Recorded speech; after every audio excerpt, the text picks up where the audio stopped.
আসসালামু আলাইকুম। আমরা নোয়াখালী ওআরসির পক্ষ থেকে আজকে একটা মানববন্ধন সম্পন্ন করছি।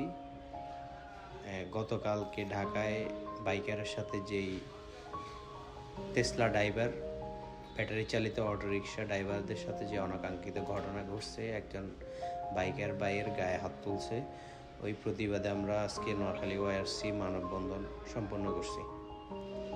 তো আসলে মানববন্ধন করছি বিষয়টা ওইটা সত্য সমসাময়িক বিষয়ের কারণে, তবে এটা আসলে সারা বাংলাদেশে যে পরিমাণ ব্যাটারি চালিত অটোরিকশা মানুষ অ্যাক্সিডেন্ট করতেছে, ওদের আসলে কোনো চালানোর কোনো নিয়ম নাই, কানুন নাই।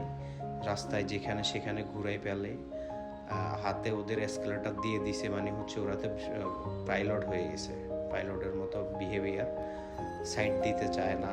তারপরে আগে আতঙ্ক ছিল বড় বাস ট্রাক, তারপরে ছিল সিএনজি, এখন বর্তমানে বড় সমস্যা হচ্ছে আপনার আমাদের প্রত্যেকটা শহরে যে ব্যাটারি চালিত অটোরিকশাগুলো এত পরিমাণ অ্যাক্সিডেন্ট করতেছে, আর এত ওদের চালানোর অবস্থা এত পরিমাণ খারাপ, যেটা আসলে এটা প্রশাসনের দৃষ্টি আকর্ষণ করব। এই ওদের আসলে প্রপার একটা লাইসেন্সের আওতায় আনে ওদের শহর কেন্দ্রিক করে দেওয়া উচিত। শহরে এভাবে অনবরত ব্যাটারি চালিত অটোরিকশা না দিয়ে অন্তত কিছুটা ভাগাভাগি করে প্রশাসন চাইলেই কিন্তু এটা করতে পারে। আমাদের আবেদন থাকবে, বাইকারদের আবেদন থাকবে আসলে এই বিষয়টা একটু গুরুত্ব দেওয়া।